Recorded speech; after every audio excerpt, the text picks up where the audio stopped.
सादर जय माता दी। प्रिय मित्रों, मेरा नाम है आलोक मिश्रा और आप देख रहे हैं आपका अपना चैनल सनातन धर्म। प्रिय मित्रों, हम सबका प्रमुख और महत्वपूर्ण त्यौहार चैत्र नवरात्रि आने वाला है। इस बार 9 अप्रैल 2024 से चैत्र नवरात्रि की शुरुआत हो रही है, जो कि 17 अप्रैल तक रहेगी। नवरात्रि के दौरान 9 देवियों की पूजा किस प्रकार करें जिससे हमें शुभ परिणाम प्राप्त हों, अर्थात हमें अच्छे फल प्राप्त हों और माता रानी की कृपा हमारे जीवन पर सदैव बनी रहे। आइए इस बार हम जानते हैं कि माँ दुर्गा किस पर सवार होकर आ रही हैं और नवरात्रि के दौरान हमें शुभ फल की प्राप्ति के लिए माँ दुर्गा की किस प्रकार पूजा करना है। इस बार 9 अप्रैल 2024 से चैत्र नवरात्रि की शुरुआत हो रही है, जो कि 17 अप्रैल तक रहेगी। नवरात्रि के 9 दिनों बहुत ही पावन माने जाते हैं। इन 9 दिनों में माँ दुर्गा के 9 स्वरूपों की पूजा की जाती है, लेकिन इस बार नवरात्रि में माँ दुर्गा के आगमन की सवारी अनहोनी की ओर इशारा कर रही है। दरअसल इस बार माँ दुर्गा घोड़े पर सवार होकर आ रही हैं और कहा जाता है कि घोड़े पर सवार होकर माता रानी का आगमन शुभ नहीं माना जाता है। माँ दुर्गा इस बार घोड़े पर सवार होकर आ रही हैं, जो कि शुभ नहीं माना जाता है। ऐसा कहाँ लिखा गया है, हम या आपको प्रमाण के साथ बताएंगे कि ऐसा कहाँ पर लिखा गया है कि अगर यदि माँ घोड़े पर आएँ तो वह शुभ नहीं होता है। आइए जानते हैं हम लोग। माँ दुर्गा घोड़े पर सवार होकर आ रही हैं और कहा जाता है कि घोड़े पर सवार होकर माता रानी का आगमन शुभ नहीं माना जाता है। माँ दुर्गा का जो सवारी है वो है, माँ दुर्गा का वाहन वैसे तो सिंह है, लेकिन माँ हर नवरात्रि में अलग अलग वाहनों पर विराजमान होकर आती हैं। इस बार माता रानी घोड़े पर विराजमान होकर आ रही हैं, जो कि शुभ नहीं है। इससे देश दुनिया में कई गंभीर परिणाम देखने को मिलते हैं।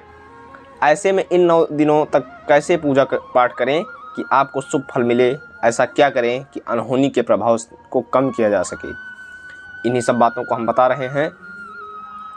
चैत्र नवरात्रि का प्रारंभ 9 अप्रैल 2024 को है और 9 अप्रैल को ही कलश स्थापना होना है। कलश स्थापन का शुभ मुहूर्त सुबह 6:02 से सुबह 10:16 तक रहेगा। अभिजीत मुहूर्त सुबह 11:57 से दोपहर 12:48 तक रहेगा। अब बात कर लें घोड़े पर सवार होकर आ रही है माँ दुर्गा, तो इसका कहाँ पर दिया गया है कि यह शुभ नहीं होता है, और यह कहाँ पर दिया गया है कि इसके यदि माँ दुर्गा घोड़े पर सवार होकर आएंगी तो अनहोनी हो सकती है। हमारे देवी भागवत पुराण के अनुसार, हमारे देवी भागवत में दिया गया है, देवी भागवत पुराण के अनुसार नवरात्रि में माँ दुर्गा के आगमन और प्रस्थान के दौरान वाहन का विशेष महत्व होता है। इस बार नवरात्रि की शुरुआत मंगलवार से हो रही है और जब नवरात्रि की शुरुआत मंगलवार से होती है तो माता का वाहन घोड़ा होता है। घोड़े पर सवार होकर माता रानी का धरती पर आगमन शुभ नहीं माना जाता है। इससे कई गंभीर परिणाम देखने को मिलते हैं। घोड़े पर सवार होकर माता रानी के आगमन का अर्थ है, नवरात्रि में माता का आगमन घोड़े पर होता है तो समाज में अस्थिरता, तनाव, अचानक बड़ी दुर्घटना, भूकंप, चक्रवात, सत्ता परिवर्तन, युद्ध आदि की स्थिति उत्पन्न होने की संभावना है।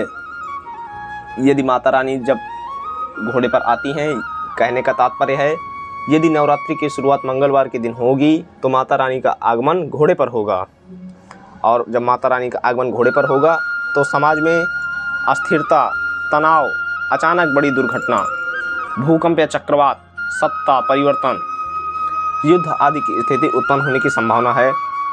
और शुभ परिणामों के लिए माता रानी की पूजन किस प्रकार करना है, आइए हम लोग इसको जान लें। घोड़े पर माता का आगमन शुभ नहीं माना जाता है। ऐसे में इस नवरात्रि में माता की पूजा क्षमा प्रार्थना के साथ करें।